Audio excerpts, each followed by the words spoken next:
The Amish man had no rod, no net, no gear at all. He was knee-deep at the edge of his pond, muddy water past his boots, a dented bucket held in both hands, and he was just pouring.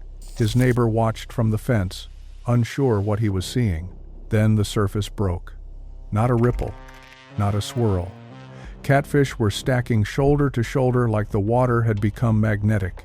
Make sure to subscribe if this content intrigues you, because that bucket held something that cost almost nothing, and it worked better than anything sold in a tackle shop. His name was Eli. He farmed 60 acres outside Lancaster County, Pennsylvania, and he had been doing this same thing every spring for more than 30 years. No rod, no bait, no electronics. Just the pour, once a season, when the water temperature climbed back to a certain point. His neighbor, a man named Carl, who had fished the same county his whole life, owned every piece of modern gear available, had never seen anything like it. He stood at that fence for 5 full minutes, watching the water move, watching fish stack so tight they were breaking the surface, and then he walked back to his truck and sat there. Carl had fished that county for decades, and Eli's pond produced more keeper catfish per acre than commercial operations nearby. Biologists had measured it. They noted the anomaly, filed it, and moved on. They didn't ask what the man was pouring. They saw the number and called it geography. It wasn't geography. The substance in that bucket was a fermented grain slurry, not a product from a shelf, not a formula anyone had purchased. It was a byproduct of the community's own food preservation cycle grain stores that had spent the winter slowly breaking down in sealed containers, generating a pale, cloudy, slightly sour-smelling liquid that most people would discard without a second thought. Nothing about it looked like a fishing tool. Nothing about it suggested decades of consistent, measurable results in a pond surrounded by flat farmland. Stay with me, because the reason it works is not magical. It is a simple, observable, biological mechanism, and once you hear it, it won't leave you.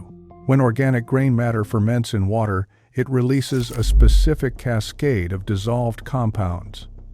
Amino acid chains, dissolved proteins, carbon dioxide microbubbles.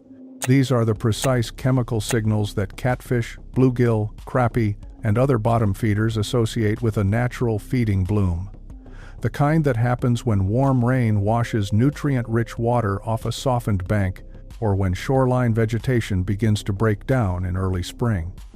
The fish don't decide to investigate. Their biology pulls them toward it. They have been reading that signal for longer than human agriculture has existed. The fermented slurry speaks in a language the fish already know. This is why the surface breaks within minutes. This is why it works every single season. And this is why it does not require a purchase.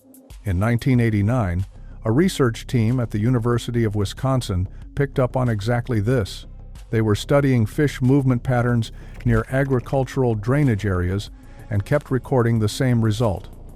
Large aggregations of catfish and panfish crowding sites adjacent to fermented bran runoff from farms upstream. The pattern held across multiple test ponds. The team documented it as a significant finding pointing toward a replicable, low-cost biological attractant mechanism. The study ran 1 full year, produced clear results, and then the research funding ended at the start of year 2. No follow-up publication, no product development track, no press release. The university shifted the team to other projects. The findings sat in institutional records and went nowhere. Now here is the part nobody tells you. That 1,989 study was not the first documentation, not even close. There is a fishing almanac, the Freshwater Angler's Record, Volume 4, published in Cincinnati in 1931, and buried inside it is a 2-page section authored by a retired county agricultural agent named D.H. Kramer. Kramer writes about pond preparation methods used by German and Dutch farm communities across Pennsylvania and Ohio. His language is plain and practical. He describes how these families made fish, in his own words, run to the shore, as if called, using nothing more than farm cycle waste and water. He frames it not as a trick or a secret. He frames it as preparation the same way a farmer prepares soil before planting. Hold that name, D.H. Kramer, and hold that image, farm waste, water, fish, that come when called. I'll come back to both, because here is where the story gets sharp. By the late 1990s, a small outdoor gear company in Ohio had noticed what Carl noticed at that fence line. They spent several years developing a bottled version of a fermented grain fish attractant, got it onto shelves at regional outdoor retailers. The early reviews were strong. Customers who tested it reported results that consistently outperformed conventional scent lures and commercial attractants. The product was working. It was pulled from shelves within 18 months. Not because it failed, because it worked too consistently. And that created a problem with no commercial solution. One bottle lasted an entire fishing season. In a retail world built entirely on replenishment, seasonal bait restocking, replacement lures, monthly gear cycles, spring purchase windows, a product you buy once and never need again is not a business. The company tried to rework the model, couldn't make the economics function. The product quietly disappeared. But before it did, the company had filed for a product classification with the EPA. What came back was a formal designation, non-toxic but commercially unregulated, which sounds almost like a green light.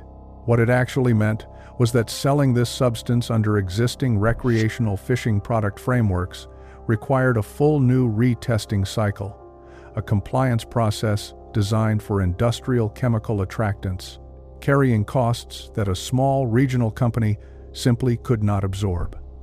The classification wasn't invented to stop fermented grain products, but it functioned as a wall regardless. Was that barrier intentional? That's the harder question.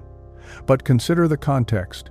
The recreational fishing retail industry lures, attractants, electronics, seasonal gear generates over $2 billion in annual revenue.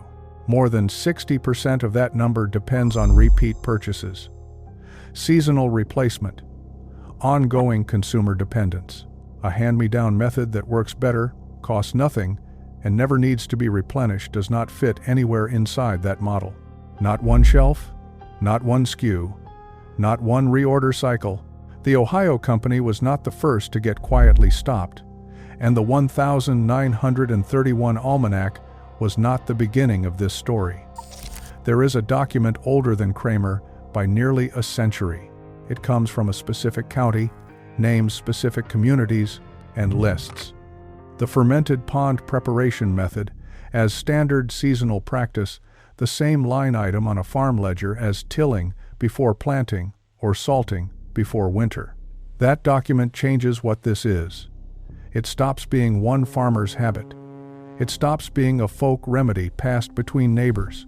It becomes something that was once ordinary, documented, and widely practiced until the systems that profit from forgetting made sure it stayed forgotten. The document is a ledger, not a book, not a published manual, a working farm ledger, handwritten, kept by a township agricultural cooperative in Lancaster County, Pennsylvania. The year is 1847. And on a page that lists seasonal pond and field tasks in plain columns, same handwriting, same ink, same matter-of-fact tone as every other entry, there it is. Ferment pour May, before first cast. Listed between ice-out inspection and the first planting week. Not a footnote. Not a footnote. A line item. Standard practice. Expected enough to schedule. This is where the timeline breaks open.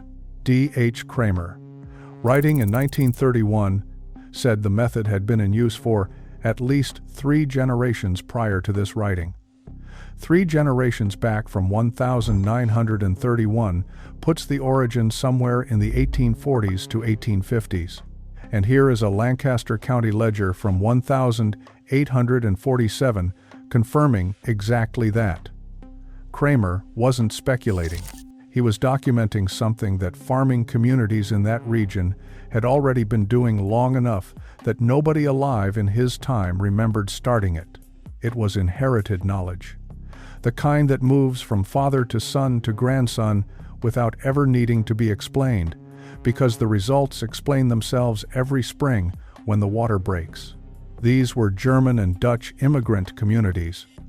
They had brought their land knowledge from the old country and adapted it to American ponds and American fish.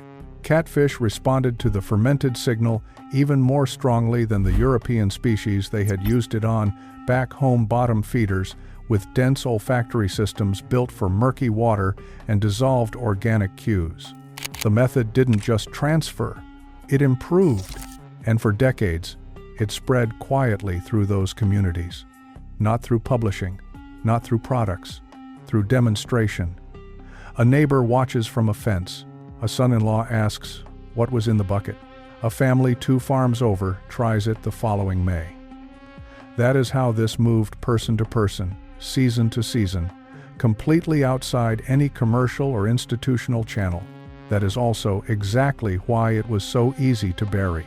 Here is the number that matters. The recreational fishing retail industry in the United States is currently a $2.3 billion annual market.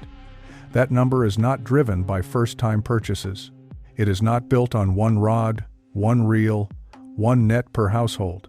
60% or more of that revenue depends on repeat purchases, seasonal restocking, replacement lures, annual bait runs, attractant replenishment, gear upgrades. The entire economic structure of fishing retail is a cycle.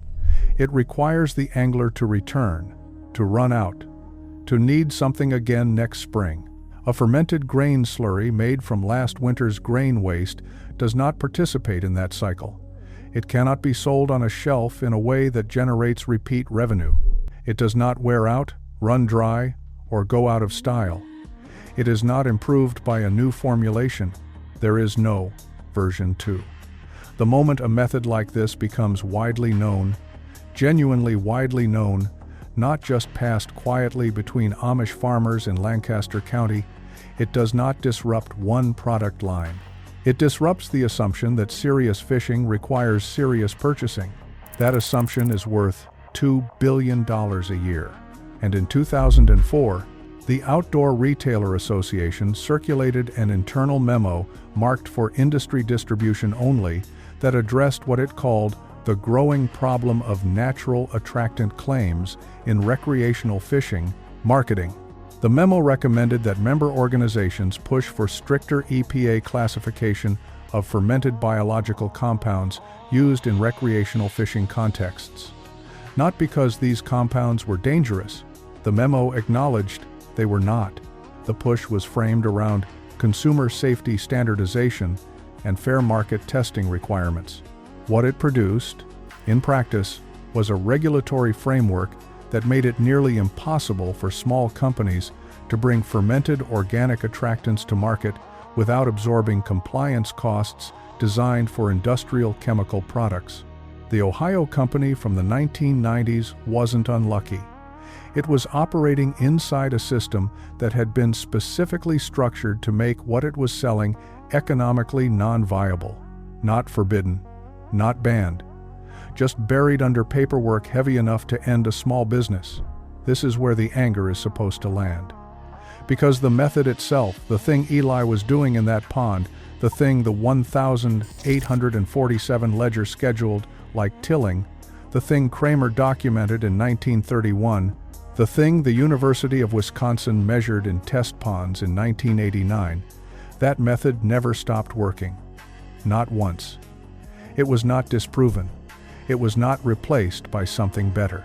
It was simply made inconvenient to distribute, easy to ignore, and invisible to anyone who hadn't inherited it from the right grandfather. They didn't bury it because it was dangerous.